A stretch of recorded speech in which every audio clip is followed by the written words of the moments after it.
Mandoro brogo zabaraba shatate. Kaparanta leko siprente kele mashabrahata. Ito toto le prekeria boroso kotele keshima atale kasibrohonda. Alléluia, alléluia, alléluia. Bienvenue, bienvenue, bienvenue, bienvenue, bienvenue. La zata tato broko talaka shatete. Meleke totori kabaka raba soprantalia. Bienvenue à Fanny Kenyé, bienvenue, bienvenue à Louise Lowett. Bienvenue à ceux qui sont déjà connectés. Nico Bucks. Oh, bienvenue à Mama Cathy. Bienvenue, bienvenue à ceux qui sont déjà connectés. Bienvenue à Sekou Touré. Amen. Florence Ngongan, bienvenue. Annie Flor Matan. Bienvenue à Nina Manzouel. Bienvenue. Bonsoir, bien-aimé. Mireille Inatieme, bienvenue. Ornella Ekoume, bonsoir. Bienvenue à ceux qui sont déjà connectés. Bienvenue à Vicky Aude. Tu es béni au nom de Jésus-Christ. Audrey Sonfo. Bienvenue, bienvenue à tous ceux et celles qui sont déjà connectés. Bienvenue. Bienvenue au nom puissant de Jésus-Christ. Waouh, nous allons avec un grand moment d'avance. Alain Big Simeux, Fernand Mati, Grace Hong, Amen. You Bust Henry, bienvenue. Bienvenue à Aminessa, bienvenue, bienvenue à GG Jean, bienvenue à Vanessa Ngoumji. Vous êtes la bienvenue, la grâce du Seigneur est sur vous. Bienvenue à ceux qui sont connectés, Sarah Bakis. Bienvenue, oh, Nkolo Yannick, tu es béni. Comment va toi, la grâce de Dieu est sur vous. Stéphane Doumont, tu es béni. Joe, tu es béni. Andrina, tu es béni, tu es béni. Aminessa, la grâce est sur vous. Stassé Laure, tu es béni. Amen. Grâce et Estelle Hon sont connectés. Embrassez maman et papa. Alléluia. La grâce de Dieu est sur vous. Maël James, gracias. Tu es la bienvenue. Amen. Maël James, gracias est connecté. Honorine Bemo, tu es béni. Josué Omteou. Amen. La grâce de Dieu est sur vous, tous qui êtes connectés. La main puissante du Seigneur vous localise au nom puissant de Jésus-Christ. Alléluia, alléluia, alléluia. Signalons à tout le monde, nous sommes déjà en direct. Nous sommes déjà en direct, nous sommes déjà en direct. Merci Seigneur. Merci pour ce que tu vas faire pendant cette nuit. Alléluia, alléluia. Béatrice Mbessa, amen. Nadine Fouedjou, Cédric Tsamo. Hey, vous êtes nombreux. Comment va l'Allemagne? Charlene Joyce, amen, amen. Nous arrivons en Allemagne, la maman et moi, nous croyons le Seigneur. Dans quelques jours, nous aurons les dates. Nous sommes toujours au pied du Seigneur. Nous sommes toujours au pied du Seigneur. Nous croyons le Seigneur que c'est une saison où les chrétiens doivent avoir une très grande passion pour la présence de Dieu. Une très grande passion. Une très grande passion. Ah, je vois quelqu'un qui est connecté avec le nom de Cindy Audemars. Wow, vous vous souvenez, hier, nous parlions de Audemars, je crois. Hier, nous parlions de Audemars. Je vous parlais de quelqu'un que j'ai vu, ceux qui étaient connectés hier. Je vous parlais de quelqu'un que j'ai vu. Il y a un serpent qui est à l'intérieur de lui et puis il y a comme un vent ou quelque chose qui souffle dans sa tête. Il est sous une pression spirituelle extrême. Extrême, mais personne n'a appelé avec ce nom hier. Et tout d'un coup, j'ai vu quelqu'un, Audemars, Cindy Audemars. Wow. Voilà ça. Bonjour prophète, je vois pas bien ce qu'elle est. Mais voilà quelqu'un avec le nom de Audemars, mais c'est une dame, Cindy Audemars. Moi, la personne que j'ai vue, c'est un homme avec le nom de Audemars. Ok, vous êtes bénis, vous êtes la bienvenue. Signalons à tout le monde, nous sommes en direct. Donc, comme nous étions en train de partager, c'est très important en ces moments que l'Église ou bien les chrétiens, ou alors pour bien dire les choses, ceux qui sont connectés maintenant, qu'il y ait une très grande soif du Seigneur et de sa présence. Une très grande soif parce que c'est quelque chose qui fait grandement défaut. C'est quelque chose qui fait grandement défaut en cette fin de temps. C'est quelque chose qui fait grandement défaut. De moins en moins, on voit des chrétiens passionnés par la présence du Seigneur. Je vous dis, c'est de moins en moins qu'on voit des chrétiens passionnés passionné, passionné par la présence du Seigneur, passionné. À des moments, lorsque on se fait appeler église de réveil, je ne sais pas, ça laisse comme un arrière-goût d'usurpation. Parce que tu as bien envie de te demander, non, mais qu'est-ce qui est réveillé dans toute cette grande foule? Ok, Cindy Audemars dit, je suis là. Mais hier, moi, j'ai vu un homme avec ce nom de Audemars. Est-ce que vous avez un frère qui s'appelle aussi Audemars et qui a des attaques spirituelles, qui a des expériences bizarres comme ça, comme s'il y aurait un serpent qui habite en lui, il a des expériences spirituelles étranges. En fait, ce que j'ai vu hier, c'était une famille très étrange avec un voile occulte très fort sur un monsieur du nom de Audemars. Et ceux qui étaient connectés hier, je disais, si le bien-aimé est connecté, que quelqu'un le signale que nous sommes en train de parler de lui, et s'il n'est même pas connecté, bon, c'est pas grave, c'est pas grave. Et après, je me souviens, on peut revisionner la vidéo d'hier. Après, je me souviens, le Seigneur me montrait qu'il était dans le fil d'actualité, en train de nous visionner, mais qu'il n'avait pas rejoint le direct. Donc, vous êtes la bienvenue, tous ceux qui sont déjà connectés. Vous êtes très nombreux. Betzalil, Candy de Sion, Guy Martin Kwang, vous êtes la bienvenue. Roger Pontonnier, vous êtes la bienvenue, Roger. La grâce de Dieu sur vous. Shalom, shalom, shalom. Ok. Donc, j'étais en train de dire, c'est très important que nous développions une très grande soif. Une très grande soif de la présence de Dieu. Une très grande soif, parce que c'est l'une des choses qui manque en cette fin des temps. Je vous dis, c'est l'une des choses qui manque. Vous voyez, l'une des raisons pour lesquelles, dans le livre d'Ésaïe 5 au verset 13, le Seigneur a exclu des gens du sacerdoce. Il leur dit, parce que vous n'avez pas recherché la connaissance, il dit, je vous rejette du sacerdoce. Je vous rejette du sacerdoce. Non, la connaissance de Dieu est capitale. Ok, Cindy Audemars dit, oui, je suis avec ma sœur. Non, ma question, c'est de savoir, est-ce que vous avez un frère? Est-ce que vous avez un frère? Est-ce que vous avez un frère? Est-ce qu'il y a quelqu'un du nom de Audemars qui est... Quelqu'un du nom de Audemars, je vais devoir éteindre cet autre téléphone parce que... Alléluia. Mazato brokoriba katalekesi abrahande. Merci Seigneur, merci Seigneur. Donc je vous supplie, il y a des gens qui sont en train d'appeler à l'autre numéro là. Ok. Ok, donc pardon, on va devoir éteindre cet autre téléphone parce que nous voulons être focalisés cette nuit. Nous avons des choses extrêmement profondes à partager. Extrêmement profondes à partager. Donc, est-ce que vous avez quelqu'un, cet Audemars? Est-ce que vous avez quelqu'un qui a ce genre d'expérience étrange, ce genre d'attaque étrange? Ok, donc j'étais en train de dire que le Seigneur va exclure certaines personnes du sacerdoce dans le livre d'Ésaïe 5, verset 13, seulement par manque de connaissance. Or, la connaissance de Dieu ne s'acquiert que dans la communion avec lui. Jésus va le prouver en disant simplement que nul ne connaît le Fils si ce n'est le Père. Et nul ne connaît le Père si ce n'est le Fils et celui à qui le Fils veut révéler. Donc la connaissance de Dieu, ce n'est pas en lisant les livres, mais c'est en communion avec lui. Et c'est l'une des choses qui manque en cette fin de temps. C'est pour ça que les chrétiens sont autant spirituellement faibles. Je vous dis, après pratiquement 25 ans et quelques de pastorat, je peux vous dire avec une très grande autorité que la quasi-totalité des chrétiens dans les églises de réveil sont extrêmement spirituellement faibles. Extrêmement faibles. Extrêmement faibles. Et ce n'est pas leur faute. Je vais vous expliquer. Cette nuit, nous allons dans des profondeurs très fortes. Donc, je te supplie, sois attentif. C'est à dessein que nous commençons tôt comme ça. C'est à dessein. Signalons à tout le monde. C'est à dessein que nous commençons tôt. Et je te supplie d'être attentif. Je dis, il y a une passion pour la présence de Dieu que très peu de chrétiens ont. Quand je dis passion, c'est vraiment le mot. Je ne parle pas seulement de connaître les bénéfices de la présence de Dieu, parce que c'est une génération en quête de gain. C'est une génération en quête de gain. Quand vous écoutez même des messages aujourd'hui sur la consécration, la sainteté, la pureté, vous allez être choqué de découvrir que c'est toujours orienté vers le gain. C'est-à-dire, quand je suis saint, qu'est-ce que je gagne? Donc, peut-être la sainteté pour avoir un glorieux mariage.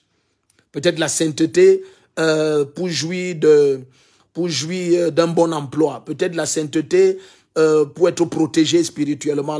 Non. Vous voyez, il y a une défocalisation des âmes de la seule personne qui devait être l'objet de notre contemplation permanente qui est Jésus-Christ. Il y a une grande défocalisation des âmes des chrétiens et la quasi-totalité des chrétiens sont ainsi focalisés sur eux-mêmes. De façon inconsciente, tout ce qu'ils font sont orientés sur un gain.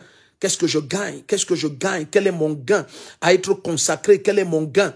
En réalité, lorsque nous lisons l'évangile, nous découvrons que la raison pour laquelle, ça c'est vraiment l'évangile de Genèse Apocalypse, la raison pour laquelle le Seigneur nous sauve, c'est afin que nous manifestions sur terre la nature de Dieu et que nous amenions toute la création à obéir à Jésus-Christ, et de deux, pour que, en manifestant cette nature, que nous héritions du royaume éternel.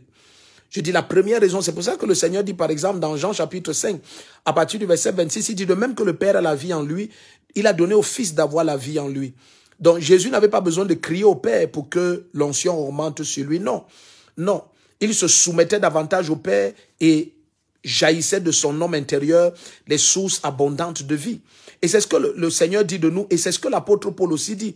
Quand vous lisez Colossiens 3, verset 4, oui, quand vous lisez Colossiens 3, verset 4, l'apôtre Paul dit que Christ, c'est notre vie. Il nous révèle que Christ, c'est notre vie. Christ, c'est notre vie. Et si Christ a la vie en lui comme le Père, forcément, nous avons la vie en nous comme le Père. Donc, le souci n'est pas la puissance de Dieu. Le souci, c'est le niveau de soumission des âmes pour que la présence de Dieu soit pleinement manifeste. Suivez bien ce que nous partageons là. Je dis, il y a très peu de chrétiens en cette fin des temps qui ont une grande soif de la présence de Dieu, une grande soif. Ce qui manque le plus, c'est cette présence-là. Et vous savez, quelqu'un comme Moïse, celui qui va conduire Israël hors de l'Égypte, quelqu'un comme Moïse avait compris que quels que soient les miracles que le bâton opère, si la présence de Dieu n'est pas manifeste, il n'y aura pas de distinction. Voilà pourquoi Moïse dit, si ta présence ne va pas avec nous, lorsque nous sommes dans Exode 33, à partir du verset 16, il dit, si ta présence ne va pas avec nous, il dit, moi je ne bouge pas. Il dit, ne sera-ce pas ta présence qui va nous distinguer de tous les autres peuples? C'est la présence de Dieu, bien-aimé. La paix, le repos, la joie, le succès, la force, la quiétude et toutes ces choses-là, c'est dans la présence de Dieu. C'est dans la présence de Dieu. Mais bien-aimé, vous voyez, il y a... Je n'ai pas envie de porter des gants sur ce que je vais dire. Il y a malheureusement une terrible déviation et une très forte déviance dans le cœur de la quasi-totalité des chrétiens. Et j'insiste, ce n'est pas leur faute. Vous allez voir par exemple l'apôtre Paul.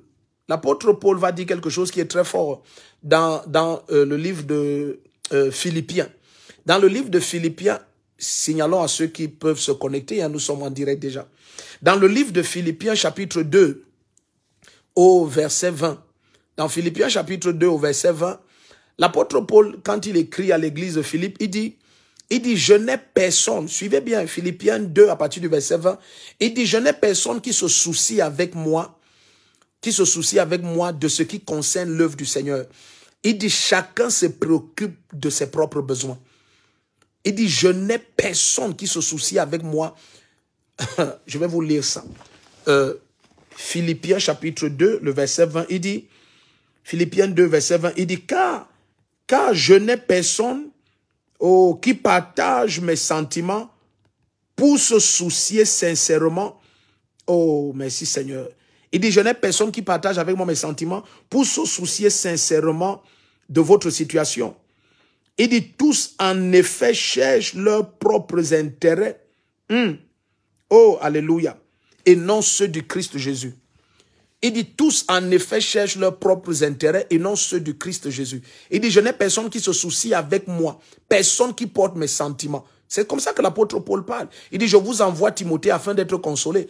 Au verset 19, par les nouvelles qu'il va me ramener de vous. Il dit, car je n'ai personne qui se soucie avec moi de tout ce qui concerne l'œuvre du Seigneur, de tout ce qui concerne le cœur du Seigneur. Il dit, chacun se préoccupe de ses propres intérêts et non de ceux de Jésus-Christ.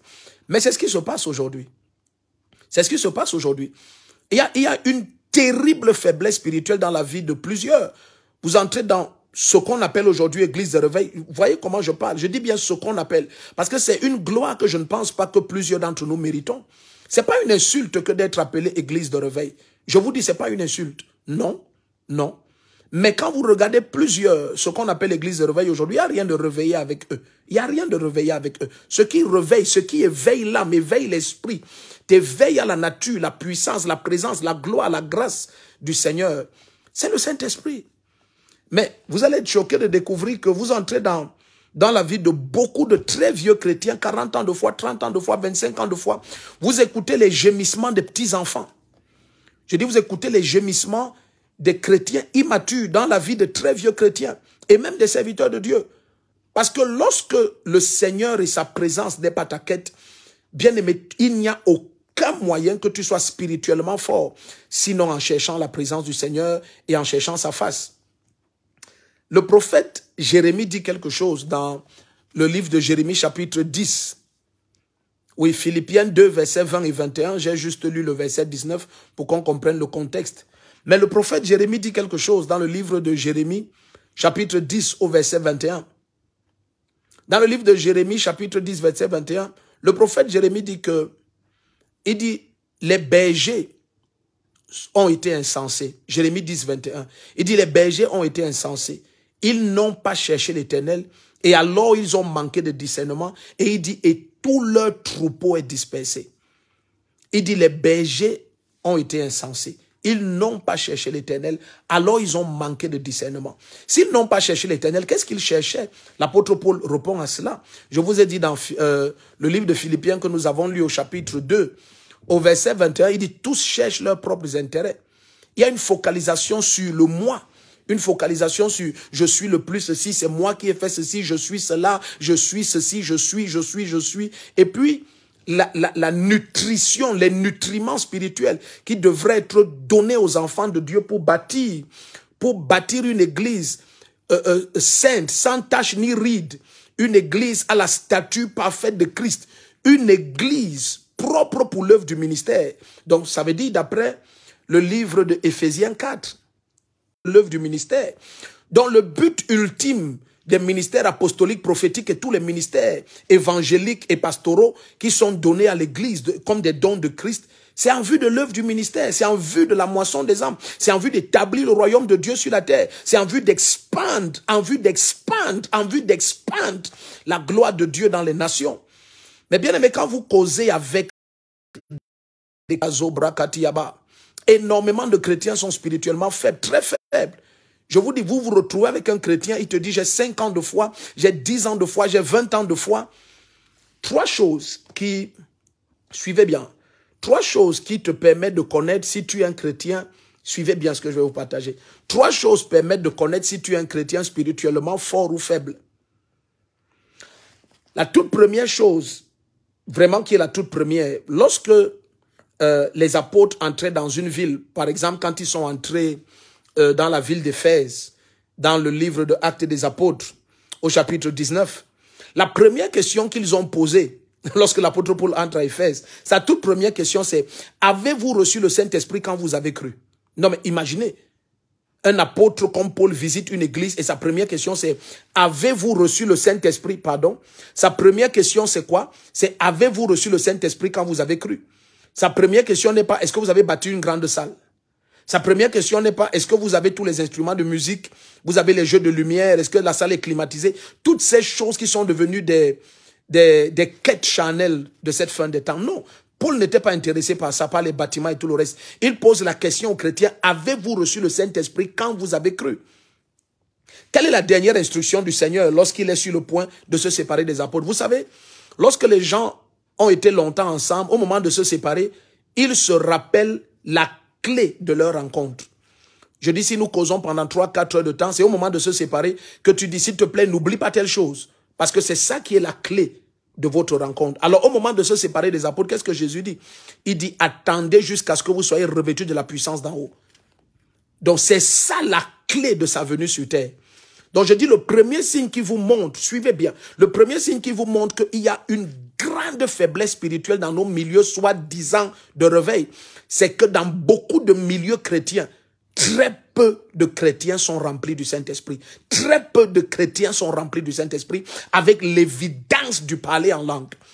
Or, Jude dit, c'est le parler en langue là, c'est prier en langue qui te bâtit et qui t'édifie. Jude a un seul chapitre, au verset 20. Il dit, édifiez-vous vous-même en priant par l'Esprit. Et dans 1 Corinthiens 14, à partir du verset 4, en descendant jusqu'à 18, là où l'apôtre Paul dit, je rends grâce à Dieu de ce que je prie en langue plus que vous tous, il nous montre que celui qui prie en langue s'édifie lui-même. Donc tu ne peux pas avoir une grande amplitude de maturité spirituelle si tu ne pries pas en langue. Et pour prier en langue, pour parler en langue, il faut être rempli du Saint-Esprit. Dans toute la Bible, être rempli du Saint-Esprit, c'est la preuve que tu es...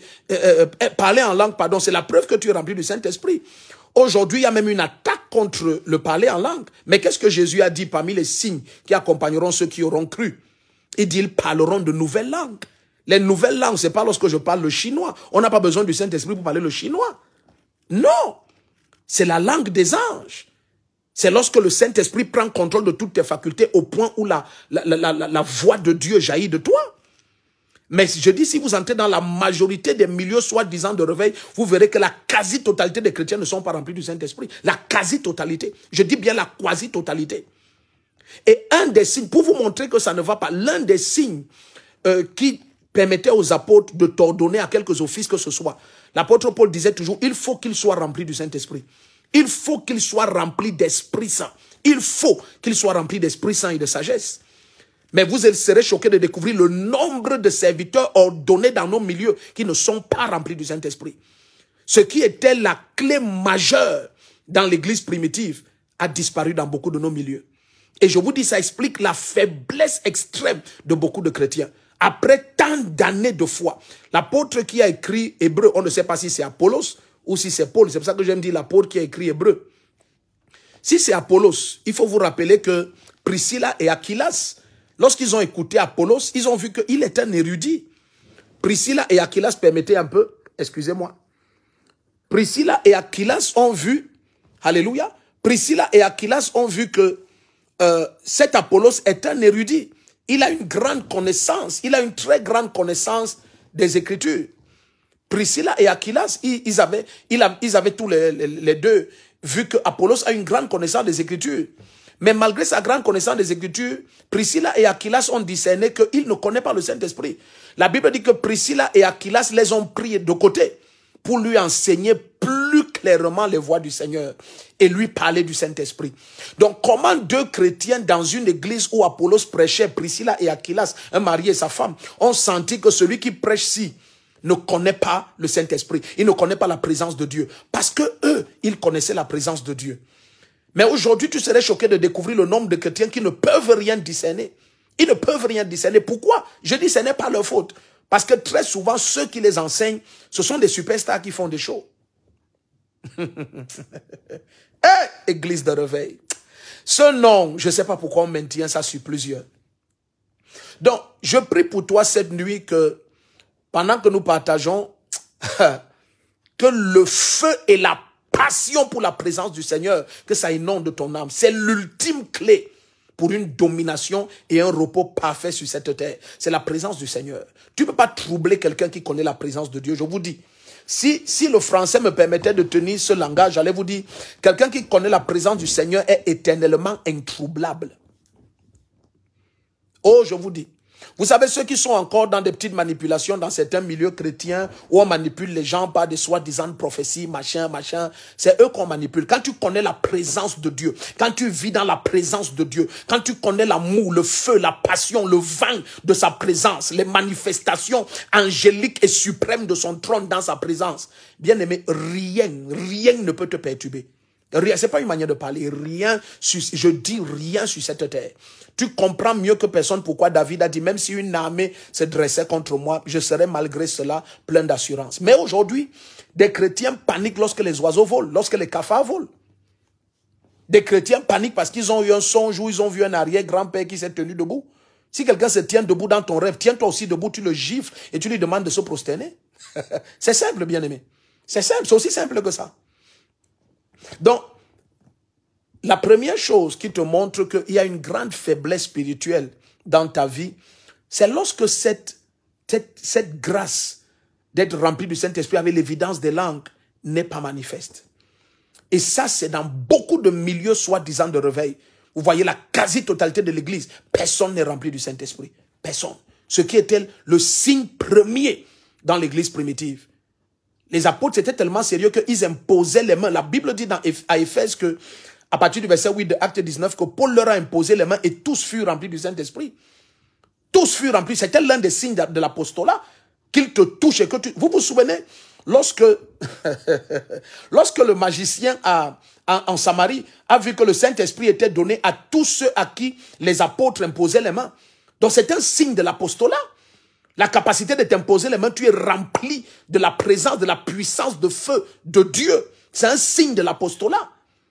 Mais aujourd'hui, je n'ose pas aller plus loin. Aujourd'hui, chacun peut répondre.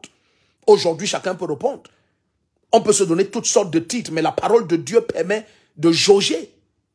Donc, le premier signe de grande faiblesse spirituelle, c'est ça. Que ce soit ta quête cette nuit, être rempli du Saint-Esprit. Le deuxième signe, bien aimé, c'est lorsque vous entrez dans beaucoup de nos milieux, soi-disant de réveil, et vous découvrez que très peu de chrétiens aiment adorer Jésus-Christ. Ah, Seigneur. Ce qui est en train d'arriver à l'église du Seigneur, quelqu'un doit comprendre le fardeau que le Saint-Esprit met dans le cœur en cette fin des temps. Que la gloire du Seigneur soit révélée aux nations. Je dis le deuxième signe d'une grande faiblesse spirituelle, c'est lorsque l'adoration n'est pas une passion dans ton âme. Lorsque l'adoration ne se lève pas spontanément en toi. Lorsque tu ne prends pas plaisir à l'adoration. Vous serez choqués. C'est normal si tu entres dans une église et tu vois un jeune converti qui n'est pas rempli du Saint-Esprit. C'est normal. Mais que quelqu'un ait fait 1 an, 10 ans, 20 ans à l'église et il n'est pas rempli du Saint-Esprit, c'est l'un des pires signes. Pourquoi? Parce que être rempli du Saint-Esprit, c'est le signe que Dieu agrée ta foi. Vous vous souvenez lorsque Pierre est chez Corneille, Pierre dit, maintenant que le Seigneur a agréé leur foi en leur donnant le Saint-Esprit, dans Acte 10 à partir du verset 43, en leur donnant le Saint-Esprit comme à nous, qui suis-je pour leur refuser les eaux du baptême? Donc être rempli du Saint-Esprit, c'est le signe que le Père agrée ta foi. Imagine donc le nombre de chrétiens qui sont dans nos églises, dont Dieu n'a toujours pas agréé leur foi.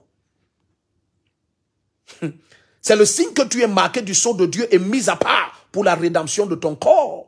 Oui! L'enlèvement, en fait, c'est le Saint-Esprit qui tend la terre. Et parce qu'il est un avec notre esprit, il ne peut pas partir sans ceux qui sont un avec lui. C'est ça l'enlèvement. C'est ça l'enlèvement. C'est ça l'enlèvement. Imagine donc tu n'es pas marqué du sceau de Dieu. Mais à l'église, tout ce qui t'intéresse, c'est ton mariage, ta délivrance. Je ne sais même pas délivrance de quoi. C'est ta délivrance, c'est ton argent, c'est ta PSC, c'est ton 1 an, 2 ans, 10 ans, 20 ans. C'est normal qu'un nouveau venu, un nouveau converti ait ce genre de soucis. Parce que le Seigneur l'attire à lui par divers moyens. Mais bien aimé, après 2, 3, 4, 5, 6, 8 ans, l'apôtre qui a écrit Hébreu dit dans Hébreu 5, avec le temps, vous auriez dû être des maîtres, des rabbis, des enseignants, ceux qui manifestent Christ pour d'autres. Mais vous serez choqués de voir le nombre de chrétiens dans nos milieux qui, après 5, 10, 20, 30, 40 ans, ne connaissent pas le Saint-Esprit, du tout pas. Et ça ne les intéresse même pas. Et j'insiste, ce n'est pas leur faute. Parce que c'est l'enseignement qui détermine la lumière qui est en toi. C'est l'enseignement qui détermine la focalisation de ton âme. Si tu enseignais perpétuellement sur l'argent, ton âme est focalisée sur le matériel. Si tu enseignais perpétuellement sur le succès selon le monde, ton âme est focalisée sur l'ascension sociale. C'est l'enseignement. C'est pour ça que l'apôtre Jacques dit, ne soyez pas nombreux à vouloir être des enseignants, parce qu'il y a un bâton spécial pour cela. C'est eux qui déterminent la focalisation de l'âme des chrétiens. Je prie pour toi que cette nuit, bien-aimée, la soif et la passion pour la présence du Seigneur. Je dis le premier signe d'une grande faiblesse spirituelle, c'est lorsque tu n'es pas rempli du Saint-Esprit. C'est lorsque la quête de Dieu n'est pas ton fardeau. Le deuxième signe, c'est lorsque l'adoration n'est pas un fardeau pour toi. Ce n'est pas une passion pour toi. Bien-aimé, tu ne peux pas aimer Jésus de tout ton cœur sans que l'adoration soit ta passion. Ce n'est pas possible. Ce n'est pas possible. Le premier signe, c'est le Saint-Esprit. Lorsque tu regardes beaucoup de nos milieux soi-disant de réveil et tu découvres que la quasi-totalité des chrétiens ne sont pas remplis du Saint-Esprit. Lorsque tu regardes la quasi-totalité de nos milieux de réveil soi-disant et les moments d'adoration sont les moments bâclés, ça n'intéresse pas plusieurs. Non, ça n'intéresse pas. Ça n'a pas de grand succès. Ça n'a pas de grand succès. La main du Seigneur te localise. Que la grâce de Dieu te localise. Que la grâce de Dieu te localise au nom puissant du Seigneur Jésus-Christ. Donc le deuxième signe, c'est ça. Lorsqu'il n'y a pas la passion pour l'adoration, lorsque l'adoration c'est un fardeau, lorsqu'après 10 ans, 5 ans de foi, 3 ans et poussière, 20 ans, 40 ans, dès que l'adoration se lève à l'église, oh, tu te sens fatigué, épuisé, tu t'assois, tu es pressé qu'on passe à autre chose. Qu'on passe à quoi? Plusieurs vont te dire qu'on s'occupe de mes problèmes. Pourquoi tu les as? Jésus nous a déchargés de tous nos fardeaux. Il s'en est chargé sur son corps au bois de la croix. Pourquoi tu les as encore? Pourquoi tu portes encore ce dont Jésus t'a déchargé? Pourquoi?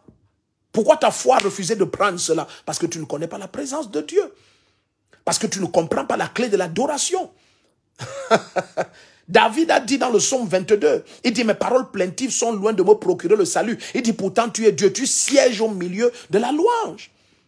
De la louange. Donc dès lors que tu entres dans cette dimension-là, tu découvres que tout ce qui paraissait lourd et pesant sur ton âme et ta vie, tout ce qui rôdait autour de toi et te laissait l'impression d'être Seigneur, tous ces problèmes qui te dictaient le cours de tes pensées, tu découvres qu'elles sont sans autorité. Mais c'est dans la présence du Seigneur. David a dit que je célébrais les riches et les méchants. Je disais, mais eux, ils prospèrent. Il dit, jusqu'à ce que j'entre dans ton sanctuaire et que je contemple la fin des méchants. Donc, à moins que tu connaisses la présence du Seigneur, non, mettons les cœurs vraiment, parce qu'il y a beaucoup de tentatives et de perturbations. Mettons les cœurs sincèrement. Jusqu'à ce que tu connaisses la présence du Seigneur et que tu finisses par comprendre que, ah, mais tiens, la fin est réelle. La fin est réelle. Et c'est ça qui m'amène à la troisième chose qui te permet de comprendre combien faibles spirituellement sont les chrétiens. C'est que tu découvres, troisième chose, c'est que très peu de chrétiens dans nos milieux de réveil ont le fardeau de la moisson des âmes. C'est pour ça que vous voyez aussi peu de croisades, aussi peu de mouvements de moisson des âmes dans nos milieux, aussi peu. Ah oui.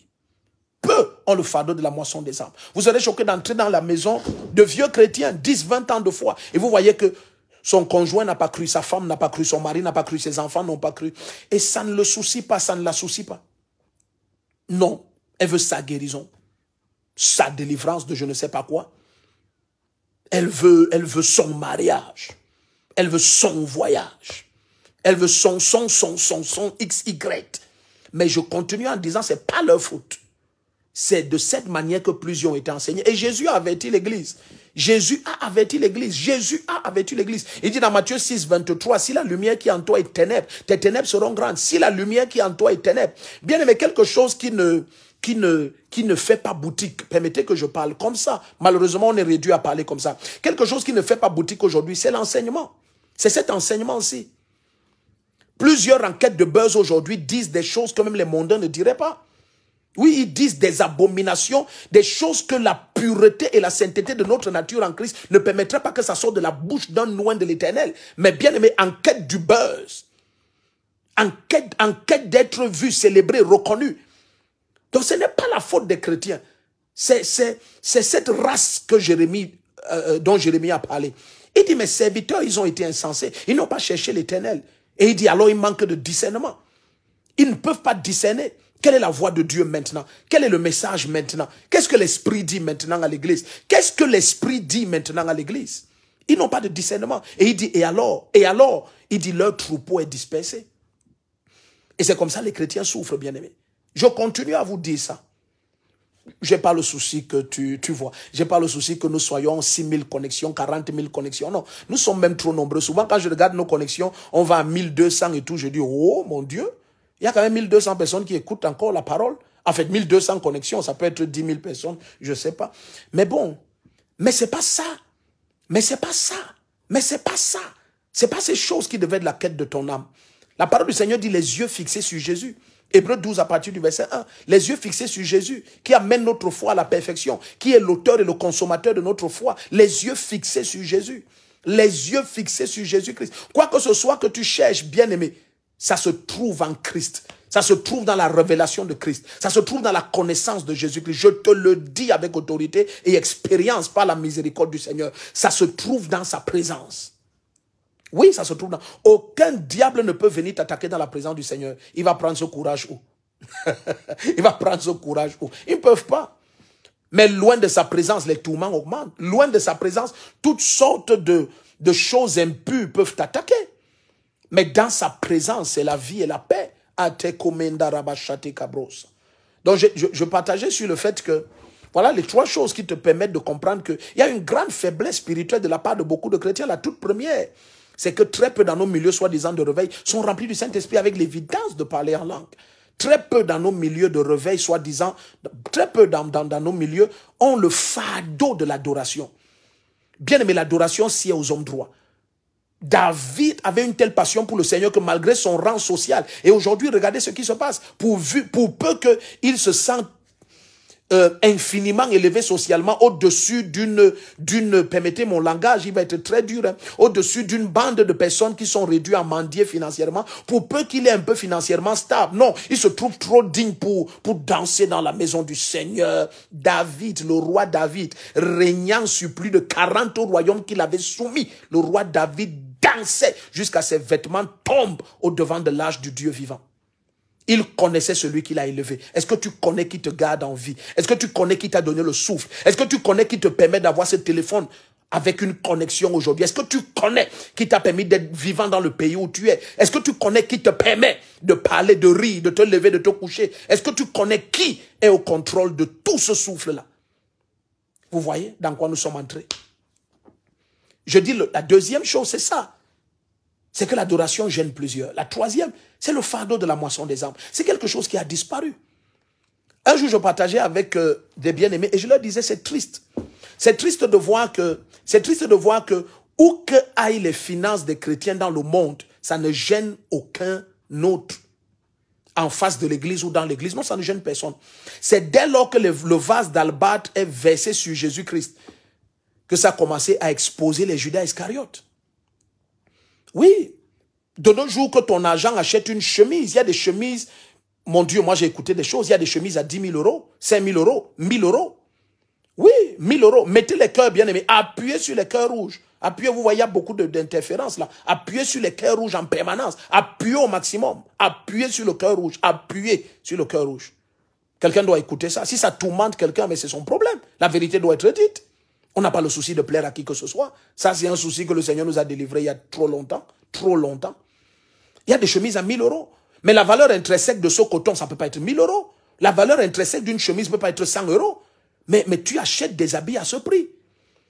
Tu vois, mais si tu écoutes maintenant de certains soi-disant chrétiens, si tu écoutes maintenant que dans la moisson des âmes, il a fait ceci, il a pris son salaire, il a fait des flyers, il a pris son salaire, il est allé sponsoriser l'évangélisation. On t'escroque, on t'exploite. Ah bon? Mais tu achètes des sacs à 1 000 euros, 2 000 euros, 5 000 euros, 1 000 $, et plus même. Tu achètes des perruques à 300 euros, 100 euros, ainsi de suite. Mais vous voyez à quoi nous sommes réduits. Le seul moment où certains soi-disant enfants de Dieu réveillés vont te dire qu'on t'escroque, c'est lorsque ton argent va pour la moisson des âmes. Mais lorsque tu achètes des greffes et des perruques à 100 euros, 200, 300, on ne t'escroque pas. Lorsque tu achètes des lunettes, simples lunettes à 1 000 $, on ne t'escroque pas. Lorsque tu achètes un salon qui est fabriqué en Chine à 300 $, tu achètes à 6 millions, 4 millions, on ne t'escroque pas. C'est ça qui est étrange. Et tu es surpris de voir des Judas Iscariotes dans l'église. Ils sont tellement nombreux en train de s'offusquer que ton argent serve à l'expansion du royaume. Mais Zacharie 1, verset 18 dit, mes villes, mon royaume va s'expandre. C'est pas la prospérité financière. Zacharie 1, 18. C'est comme ça que le royaume s'expand. Donc c'est ça devenu le cœur des chrétiens. Tu vois, il y a une telle focalisation sur soi, pour soi, en soi, vers soi. Sur soi, pour soi, en soi, vers soi. Sur soi, pour soi, en soi, vers soi. Et c'est comme ça que plusieurs les années passent et ils sont spirituellement faibles. Et cette faiblesse spirituelle de plusieurs chrétiens, c'est le fond de commerce de plusieurs. Parce que quand tu es spirituellement faible, tu cherches donc les solutions auprès des hommes. Puisque tu ne connais pas la présence de Dieu. Ta foi ne peut pas grandir. Est-ce que vous suivez ce que nous partageons? C'est très, très aigu. Hein? C'est très aigu. Je dis, ta foi ne peut pas grandir. Et tu es réduit à faire quoi? Courir après les hommes. Et c'est là où tu entends toutes sortes de choses. Sème, lave ta face, prends l'eau, verse ici, prends l'huile, fais ceci, monte et saute, couche-toi au sol, dors là, lève-toi, saute, sème, ça va toujours tourner autour de l'argent, l'argent. Mais pourquoi tu es réduit à acheter une bénédiction que Jésus a gratuitement acquis pour toi en se livrant à la croix? Pourquoi tu es réduit à ça? À acheter des choses que le Saint-Esprit a gratuitement déposées dans l'église. Parce que tu ne connais pas la présence de ton Père. Ha! On ne prend avantage que des ignorants. Sur cette terre, c'est comme ça. Proverbe 19 dit au verset 1 et 2, l'ignorance n'est bon pour personne. L'ignorance n'est bon pour personne. Ils marchent dans les ténèbres. Pourquoi? Parce qu'ils n'ont pas de connaissance. Qu'est-ce que Jésus dit dans Matthieu 22 à partir du verset 29? Il dit, vous vous égarez parce que vous ne comprenez ni la puissance, ni la parole, ni la puissance de Dieu. Quand il y a l'ignorance, il y a l'égarement. L'ignorance commande l'égarement. Il y a autant d'égarements dans nos milieux, soi-disant de réveil, parce qu'il y a trop d'ignorance. Et il y en a trop. Je ne suis pas pasteur depuis 2 jours par la miséricorde du Seigneur, c'est plus de 25 ans. 25 ans. 25 ans. Malgré tout ce que certains disent, c'est plus de 25 ans. Ordination à l'appui. C'est plus de 25 ans. Par la miséricorde du Seigneur, ce n'est pas 25 jours. Ce n'est pas beaucoup, mais ce n'est pas peu. J'ai vu beaucoup. Il y a trop de faiblesse. Trop de chrétiens sont spirituellement faibles. Mais j'insiste, ce n'est pas leur faute. Ce n'est pas leur faute. C'est pour ça qu'il y a autant de dérives et d'exploitation. C'est pour ça qu'il y a autant de perversion. Je prie pour toi au nom de Jésus, toi qui es connecté, toi qui m'écoutes. Oh, que l'esprit de Dieu au travers de ces simples mots, selon que l'apôtre Paul dit dans 2 Corinthiens 4 à partir du verset 7, qu'il a plu au Seigneur, et fait en descendant jusqu'à 20 même, 2 Corinthiens 4, il dit, il a plu au Seigneur de mettre cette gloire supérieure dans des vases de terre, afin que l'excellence et la puissance soient attribuées non pas à nous, mais à Dieu. Plusieurs sont en train d'être remplis du Saint-Esprit. Maintenant, je vous dis, ça se passe. Plusieurs. La puissance de Dieu est très forte. Elle est très forte là maintenant. Plusieurs sont en train d'être remplis du Saint-Esprit. La gloire de Dieu t'envahit, t'enveloppe. Donc, mais attends, il doit y avoir un réveil réel dans ta vie. Il doit y avoir un réveil réel. Quelque chose doit changer. Non, je te dis, bien-aimé, à un moment donné, tu vois, tu dois être fatigué d'être fatigué. Tu dois être fatigué d'être à la traîne parce que tu vas découvrir pendant qu'on avance que Amalek attaque ceux qui sont à la traîne derrière. Amalek attaquait uniquement ceux d'Israël qui traînaient derrière. Il y a des attaques qui ne viennent que sur la vie des chrétiens qui traînent derrière. Les années passent et tu ne changes pas. Tu ne grandis pas spirituellement. Tu n'es pas rempli du Saint-Esprit. Tu n'as pas la passion pour l'adoration. Tu n'as pas la passion pour la moisson des âmes. Le seul moment où Jésus donne un chèque en blanc à l'église, c'est dans Jean 16 à partir du verset 15 à 16. Il dit, vous ne m'avez pas choisi, je vous ai choisi. Et il dit, je vous ai établi, je vous ai envoyé afin que vous portiez du fruit et que votre fruit demeure. Et il dit, et ainsi tout ce que vous demanderez au Père à mon nom, je vous le donne. La moisson des âmes t'introduit dans une dimension en Christ où tu es capable de demander tout ce que tu veux. Tellement la moisson des âmes est dans le cœur du Seigneur. Mais c'est dans le cœur de combien de chrétiens de nos jours? C'est dans le cœur. Ça intéresse qui? Ça intéresse qui? Pour causer sincèrement, ça intéresse qui? Parfois tu vois une église, 20, 25 000 fidèles. Je connais de quoi je parle. Et vous allez en évangélisation, vous êtes à peine 400, 600. Qu'est-ce que ça représente 400, 600 sur 20, 25 000 fidèles? Tu comprends que ça n'intéresse pas beaucoup. C'est un danger, bien-aimé. C'est un danger. Ça veut dire les hommes périssent autour de nous et ça ne nous soucie pas.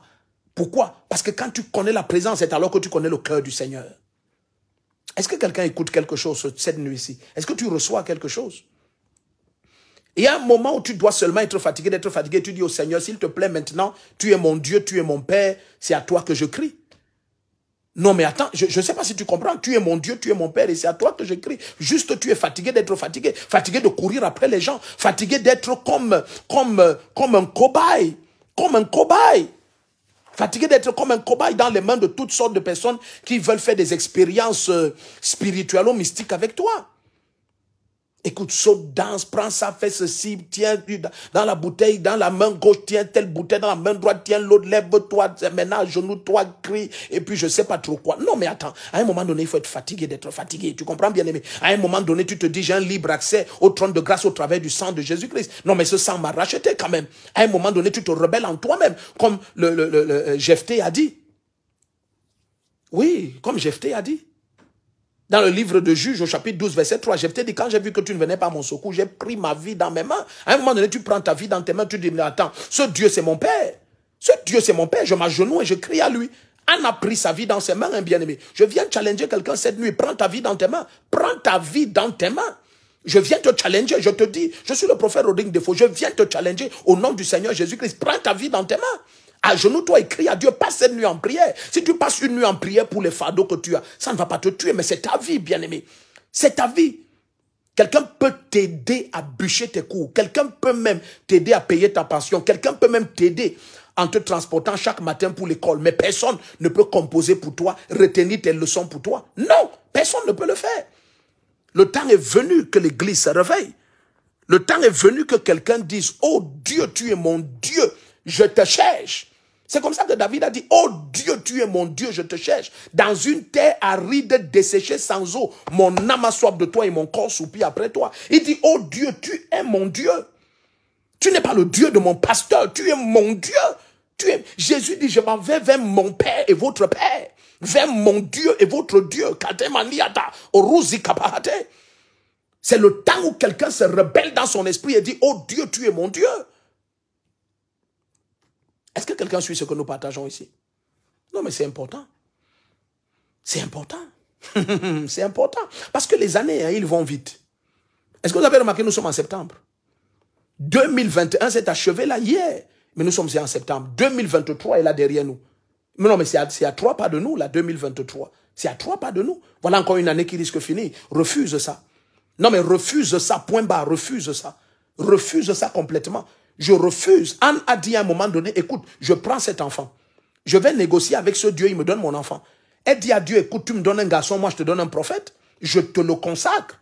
Je te le consacre. Ce n'est pas Dieu qui lui dit que le rasoir ne passe pas sur sa tête. C'est Anne qui décide que là, tu me donnes un enfant. Oh Dieu, moi je te le consacre. Alléluia. Il y a quelqu'un qui entre dans cette dimension cette nuit. Il y a quelqu'un qui dit au Seigneur, papa, cette nuit, rencontre-moi. Vous vous souvenez, Jacob s'est décidé, il était fatigué d'être fatigué. Jacob était fatigué d'avoir une vie remplie de conflits, remplie de déceptions. Mais Jacob, cette nuit, il a dit, écoute, tu me bénis. Hein? Ah non, là, écoute, tu me bénis. Et tu te souviens, l'ange a dit, écoute, laisse-moi aller parce que le jour se lève. Jacob a dit, bon, mais si tu es si pressé que ça, écoute, tu me bénis plus vite et tu vas plus vite. Est-ce que vous comprenez cette dimension de prière? C'est quand tu t'agenouilles et tu dis à Dieu, Seigneur, c'est quand tu m'exauces que je dis Amen. Si tu comprends maintenant, tu as compris tout. À ce moment-là, tu dis à Dieu, c'est quand tu m'exauces que je dis Amen. Parce que tu es juste fatigué d'être fatigué. C'est de ça qu'il est question cette nuit. Tu es juste fatigué d'être fatigué. Il y a un moment donné où tu es fatigué d'être fatigué. Et tu dis, Seigneur, ça change. Il n'y a pas que ça change demain, ça change cette nuit. Ah, Gelomaso Tama Ariate Kobahate. Oui. Et tu dis, Seigneur, rencontre-moi. Tu es mon Dieu. Tu es mon Dieu. Tu es mon Dieu. Tu es mon Dieu. Tu es mon Dieu. Je ne t'ai pas choisi. C'est toi qui m'as choisi. Tu m'as prédestiné. Tu m'as connu avant que je sois formé dans le sein maternel. Tu m'avais déjà mis à part. Oh Dieu, révèle-moi ta face. Je ne vais pas crier indéfiniment. Je ne vais pas pleurer indéfiniment. Est-ce que vous comprenez un peu? Un jour, je partageais quelque chose. S'il vous plaît, soyez attentifs. Un jour, je partageais quelque chose par l'Esprit du Seigneur. Et je leur disais à l'église que réfléchissons un peu. Essaye d'imaginer simplement que nous faisons un culte. Nous faisons un culte pour dire les choses comme elles sont. Nous faisons un culte. Et peut-être, je ne sais pas moi, pour ne pas donner des chiffres, quelqu'un est mal à l'aise. Nous sommes des milliers par culte. Et je leur disais, essaye d'imaginer un seul culte, des milliers et des milliers et des milliers. Et puis, tu dois maintenant parler dans la vie de chaque personne. Mais d'ici qu'on parle dans ta vie, toi qui es peut-être le 20 millième fidèle, non mais essayons de compter ensemble. Mais il te faut t'asseoir là pendant 6 ans. Mais pourtant, ce Dieu-là qui est ton Père, il a une parole et une grâce pour toi tous les jours dans sa présence. Hey, hey, hey, hey, hey. Hey, hey, hey, hey, hey. Mais tu vois, beaucoup de chrétiens ont été mal enseignés. Ils ont été enseignés pour avoir les regards sur un homme. Pas les regards sur Jésus-Christ. Mais regards sur un homme. Et c'est entretenu par plusieurs à dessein. Parce que quand tu as des regards sur un homme, c'est facile que cet homme te donne maintenant les conditions pour accéder à lui. Ah oui, c'est facile, c'est facile, c'est facile. Parce que c'est lui que tu cherches. Et ça te maintient dans la faiblesse spirituelle. Je prie pour quelqu'un cette nuit. Tes regards se détournent des hommes. Et tes regards se braquent et se focalisent uniquement sur le propriétaire de nos âmes. Oui, uniquement sur Jésus-Christ. Et tu vas découvrir que c'est lorsque tu arrives à ce point de ta vie où tu es prêt à combattre tes combats dans la prière. Vous avez compris ce que je viens de dire? C'est quand tu arrives à ce point de ta marche spirituelle où tu es déterminé à combattre tes combats dans la prière. Tu commences à grandir spirituellement parce que ce sont tes combats. Dans le livre de Juges au chapitre 3, la parole du Seigneur est très claire. Le Seigneur dit qu'il avait laissé des nations, il les a exemptées de victoire de la part d'Israël afin que ceux qui n'ont pas connu les guerres du désert apprennent la guerre. Donc, il y a des challenges que Dieu maintient rien que pour t'apprendre à faire des guerres. Le Seigneur dit qu'il a exercé les bras de David pour la bataille et ses mains pour le combat. Dieu ne veut pas que tu sois quelqu'un qui ne soit pas capable de combattre dans l'esprit. Tu dois apprendre à combattre. Nos âmes ne sont pas charnelles, elles sont puissantes devant Dieu. 2 Corinthiens 10 à partir du verset 1. Nos âmes sont puissantes devant Dieu. Utilise tes âmes. Et l'âme ultime, c'est l'âme de ta foi. L'âme ultime, c'est le bouclier de ton salut. L'âme ultime, c'est l'épée de l'esprit. C'est l'épée de l'esprit qui est le réma, la parole révélée du Seigneur. Et tu vas à genoux et tu dis, Père, voici ta parole. Comme Osée dit au chapitre 14 à partir du verset 2, prenez avec vous les paroles et revenez au Seigneur. Prenez les paroles. Comme le prophète Ésaïe dit au chapitre 43, il dit, parle toi-même pour te justifier, défends ton cas, expose ton cas, défends ta cause. Tu es déterminé cette nuit. Et c'est la nuit-ci où tu dis, oh Dieu, tu es mon Dieu, tu es mon Père. Mais je suis ton enfant. Je ne peux pas souffrir comme un orphelin. Non, non, tu n'es pas orphelin. Tu as un Père. Et ton Père, c'est le Tout-Puissant. Non, mais tiens, ton Père, c'est le Tout-Puissant. Toute forme de quête des hommes, je prie que tu sois déconnecté de ce système-là. Et que tes regards soient sur Jésus-Christ. Regarde ce qui va se passer avec toi. Regarde ce qui va commencer avec toi. Lorsque tu te détermines ainsi. Alléluia, alléluia. Bienvenue à ceux qui nous rejoignent. Nous sommes en direct depuis quelques minutes déjà. Bienvenue à ceux qui nous rejoignent. C'est pas un temps normal, mais nous partageons ce que l'Esprit de Dieu veut que l'Église écoute. C'est tout. C'est tout. Maintenant, chercher à savoir ça te plaît pas. Écoute, je vais te dire sincèrement la vérité. Ça, c'est pas un souci que nous avons. Sincèrement, en toute honnêteté, non, ce n'est pas un souci que nous avons. Si tu veux écouter les choses qui plaisent aux oreilles, la Bible dit à la fin des temps par la bouche de l'apôtre Paul, les hommes vont se donner toute espèce de docteurs et de pasteurs avec la démangeaison d'écouter ce qui leur plaît.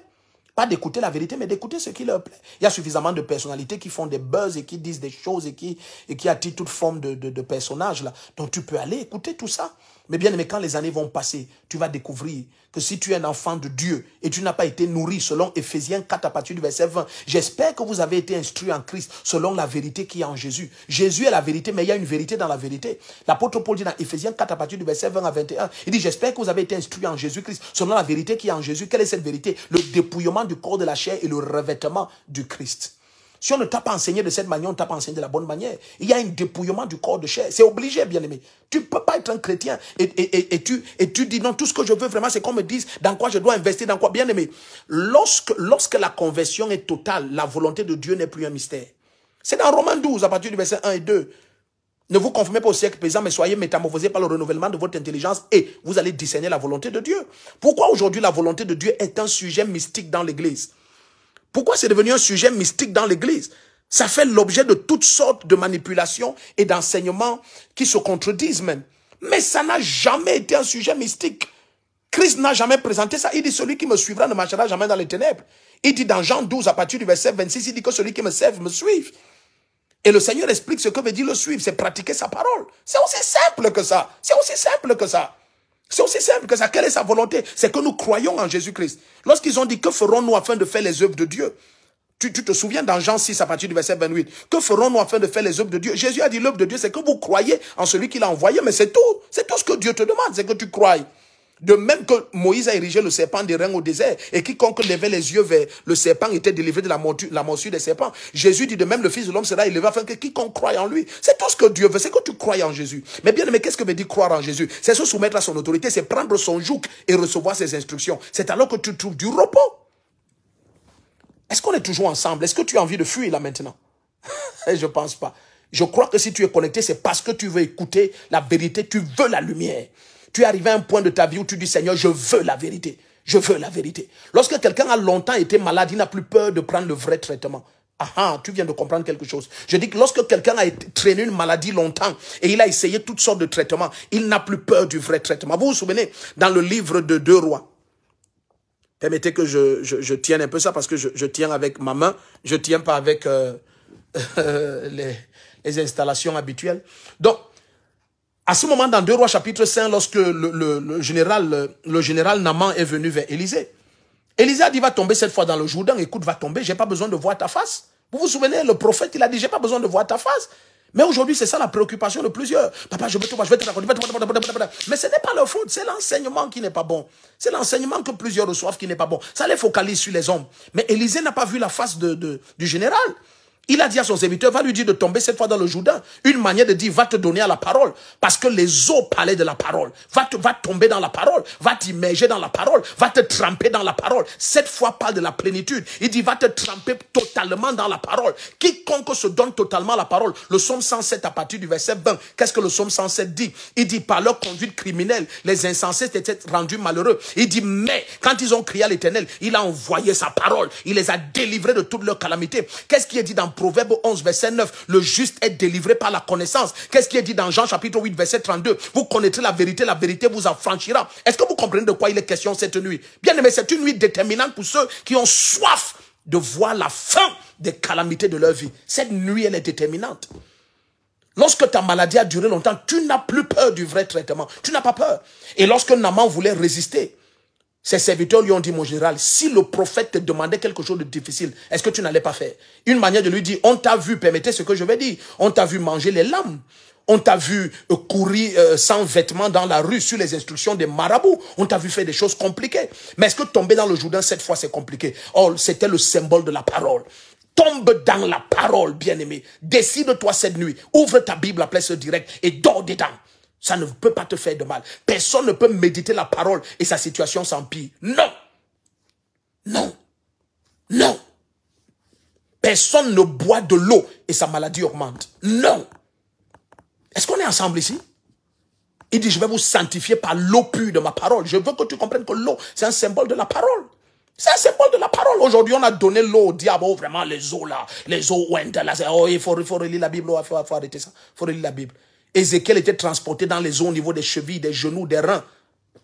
Faut arrêter la comédie qui est entrée dans nos soi-disant milieux de réveil. Il y a trop de comédie, il y a trop de comédiens. Il y a trop de comédie. Si vous n'êtes pas épuisé et vous n'êtes pas fatigué de passer par certaines souffrances, bien, mais je vais te dire, la seule raison pour laquelle la calamité de plusieurs dure longtemps, c'est le refus de se donner à la parole. Vous vous souvenez dans le livre de Luc 5, Pierre a dit, sur ta parole, je vais jeter les filets. Avance sur la parole, donne-toi la parole, tombe 7 fois dans la parole.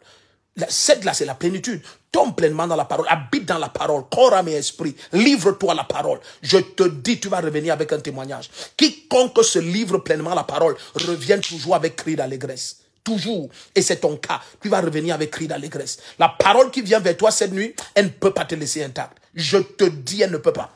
Même si tu avais pour projet que ta situation ne change pas, c'est trop tard, tu es déjà connecté à la vérité. Ta situation change. Elle change. Elle change. Mazale Mondori Abahata. Elle change. Donc tu vois, nous sommes arrivés à ce point-là où tu as le choix maintenant. Tu vois, c'est ça cette saison. Tu as le choix maintenant. Mais je veux que tu comprennes que le seul choix que tu dois faire qui te garantisse un repos parfait, c'est le choix de la parole. C'est le choix de la quête de la présence de Dieu. C'est le choix de la quête d'une communion profonde et intime avec le Saint-Esprit. C'est le choix que tu dois faire. C'est la quête que tu dois avoir. Oh, Bakasele Mondoria Bahate. Est-ce que tu es connecté cette nuit? Est-ce que tu es attentif? Est-ce que tu es attentif? Est-ce que tu es attentif? Mazata Karabashinombra Ediakatele Sobrahande. Même prosile ketiata la kosabramandi ravashade ko brendele keziata tato rabahata brennento la kazia baro chemente liate. C'est la quête que tu dois avoir cette nuit. C'est la quête que tu dois avoir. La seule quête que tu dois avoir. La seule quête que tu dois avoir. La seule quête que tu dois avoir. Dans ton esprit, tu dois être déterminé, Seigneur, c'est de toi que j'ai soif. C'est de toi que j'ai soif. C'est toi que je veux. C'est toi que je veux. C'est toi que je cherche. C'est toi qui es ma soif. C'est toi qui es ma quête. Yes, c'est toi qui es ma quête. C'est toi qui es l'eau qui va étanger ma soif. C'est toi qui es cette eau qui va étanger ma soif. Parce que tu as soif. Le dernier jour de la fête, dans Jean chapitre 7, à partir du verset 37, Jésus debout s'est écrié que celui qui a soif, qu'il vienne à moi et qu'il boive. Il y en a plusieurs. Dans nos milieux soi-disant de réveil, plusieurs ont soif. Depuis des années, ils sont là, mais ils ont toujours soif. Parce que ce n'est pas la parole de vie. Ce n'est pas la parole de vie que plusieurs ont reçue. Non. Non. Mais cette nuit, au nom puissant de Jésus, je prie que ta soif, qu'elle soit abreuvée. Oh oui, que le Seigneur abreuve ta soif. Oui, que le Seigneur abreuve ta soif. Il y en a qui ont soif. Soif du Dieu vivant. Soif du Dieu véritable. Soif de la lumière véritable. La lumière qui brille dans les ténèbres. Et les ténèbres ne peuvent pas la supporter. Cette lumière brille dans ta vie cette nuit. Et les ténèbres qui t'oppressaient, ces ténèbres partent. Ils ne peuvent pas rester. Quand la lumière brille, les ténèbres doivent partir. Les ténèbres doivent partir. Les ténèbres doivent partir. Au nom puissant de Jésus-Christ, les ténèbres partent. De ta vie, les ténèbres partent. De ta vie, les ténèbres partent. Au nom de Jésus-Christ. Donc, bien aimé, cette nuit, sois en prière. Cette nuit, sois connecté. Alléluia. Cette nuit, sois connecté. Quelqu'un vient de m'écrire. Voilà. Quelqu'un vient de m'écrire. Il dit, je suis Jean-Marc Audemars. Où était-il hier? Quelqu'un vient de m'écrire juste là. Il dit, je suis Jean-Marc Audemars. Tout de suite. Tout de suite là. Tout de suite là. Jean-Marc Audemars de la France, plus 33, c'est son numéro. Oh, Jean-Marc Audemars, je prie pour toi maintenant au nom puissant de Jésus-Christ. Voilà, parce qu'il y a un nom Audemars qui était connecté tout à l'heure, mais c'était une femme. Non, non, non, non. Moi, ce que j'ai vu, c'était un homme. Tu es libre, tu es délivré. Il dit, je suis Jean-Marc Audemars. Tu es libre, ta soeur est libre, ta famille est libre. Le voile des ténèbres est ôté. Le voile des ténèbres est ôté, le joug d'oppression est ôté. Quelqu'un dit simplement comme ça, oui, c'est tout. C'est la parole du Seigneur, c'est fini. Il n'y a aucun diable en enfer pour résister à cette parole. Elle vient du trône de la grâce. Elle vient du trône de la grâce. Je déclare sur ta vie la fin des ténèbres, la fin de l'oppression. Non, mais ça s'arrête. Allô? Allô? Oui, bonsoir. Bonsoir. Oui, c'est moi, j'appelle. Je suis Jean-Marc Audemars. Je suis en relation, je suis connecté avec vous. Vous vous appelez Jean-Marc Audemars. Hier, vous n'étiez pas connecté? Non, hier, c'était ma soeur. Ah, d'accord. Ok, mais je voyais un homme. Est-ce que vous sentez comme un serpent qui vous dérange là dans le corps? Mais, effectivement, moi. Bon, il n'y a pas de souci. Comme il dit qu'il est connecté, Jean-Marc Audemars, je prie pour toi. Cette présence, ce serpent, ces attaques occultes et mystiques contre ta vie, ces implications parentales qui sont en train d'avoir des conséquences sur votre destin, je brise cela. Au nom puissant de Jésus, je commande et déclare une délivrance totale, pleine, entière, parfaite dans votre famille, la famille Audemars. Je commande par le sang de Jésus que les alliances et les pactes des parents et des ancêtres, que ces alliances et ces pactes soient brisés. Tout ce qui est voodoo et implications occultes, que toutes ces implications de voodoo, vous soyez libérés de cela, au nom puissant de Jésus-Christ, que vous soyez libérés. Bon, ça c'est quel numéro qui insiste? Est-ce que c'est toujours lui? Allô? Allô? Oui, bonsoir. C'est toujours Audemars. D'accord. Est-ce qu'il y avait des gens... vous êtes d'où? Vous êtes de quel pays, vous? Oui, je dis, vous êtes de quel pays? La France, on est en France, à Lyon. Vous êtes français d'origine? Oui, d'origine française, mais on est des Antillais. Voilà, c'est ça, vous êtes des Antillais. Est-ce qu'il y avait dans votre famille des gens qui faisaient des trucs comme des voodoo, aller dans des chutes d'eau, machin, des choses comme ça? Oui, il y avait du côté de ma mère et du côté de mon père. Voilà, c'est ça. Oui, c'est moi. Voilà, c'est ça. Donc, si vous savez que tout ça, on n'a pas causé avant, tout ça, c'est pas un montage, je peux vous rassurer au nom de Jésus-Christ, votre famille est déconnectée. D'accord. Bien, maintenant, vous devez rester, je vais vous dire quelque chose qui est très simple. Restez connecté à cette page que l'Esprit de Dieu a permis que vous découvriez. Restez connecté parce que bientôt nous aurons les dates pour nos croisades sur l'Europe. Payez le prix pour que nous nous rencontrions. Je veux simplement partager 2-3 choses avec vous. C'est tout. Vous avez juste besoin d'une sagesse. D'accord. Vous êtes bénis. Embrassez vos sœurs, embrassez tout le monde. En fait, vous me dites c'est votre sœur qui était connectée hier. Oui, mais je vais vous la passer parce que ce qu'elle dit aussi est très, très important. Ok, parfait. Allô? Bonsoir, comment vous allez? Bonsoir, je vais bien. Vous vous appelez comment? Je m'appelle Sarita. Ah, vous c'est Sarita. Oui. Mais celle qui était connectée tout à l'heure s'appelait Cindy. Oui, c'est moi-même. Oui, c'est moi qui me Cindy. Ah, c'est Cindy et Sarita. Ok, d'accord. Donc, je prie au nom de Jésus-Christ que vous soyez déconnectés de toutes ces alliances de pratiques de voodoo, des parents et des grands-parents. Vous êtes libres au nom de Jésus-Christ. Amen. Amen. Restez connectés, vous allez voir ce que le Seigneur va faire, vous allez témoigner de sa puissance. Mais moi, je vous suis, je vous suis. Oh, je suis béni de le savoir. Oui, parce que vous n'êtes pas chez Pasteur Ivan. Et moi, tous les soirs, je suis connecté avec vous parce qu'en ce moment... Ah, d'accord. Vous allez à ICC. Oui, depuis le mois de juillet. D'accord. Non, mais c'est parfait. Mon frère et moi, nous sommes en train... Oui, mon frère et moi, nous sommes en train de préparer quelque chose de très grand. Bon, je trahis pas le secret, je me tais. On croit Dieu pour une échelle 10 fois plus importante parce que ce que le Seigneur veut faire est tellement glorieux. Parce que j'ai des attaques de serpents, on m'en met dans mon ventre. Ouais, c'est fini, c'est bon. C'est fini, c'est bon. Je proclame le joug qui est brisé sur votre vie au nom de Jésus-Christ. Vous allez passer à Lyon? Oui, nous ne savons pas déjà, mais ce qui est certain, c'est que le programme sur Paris, il est en train d'être programmé sur une échelle, bon, peut-être pas 10 fois plus grand, mais 3 à 4 fois plus grand. Ça serait bien aussi sur Lyon, parce que nous, on vit à Lyon.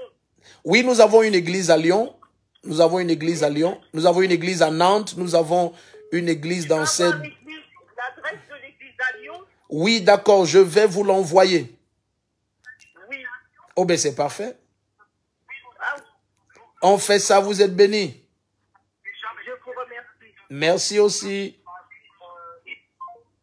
Ok, donc la main du Seigneur est sur vous. Tu vois, à un moment donné, tu dois arriver à ce point où simplement tu es déterminé que les choses, elles changent. C'est tout. Tu es déterminé que ça change.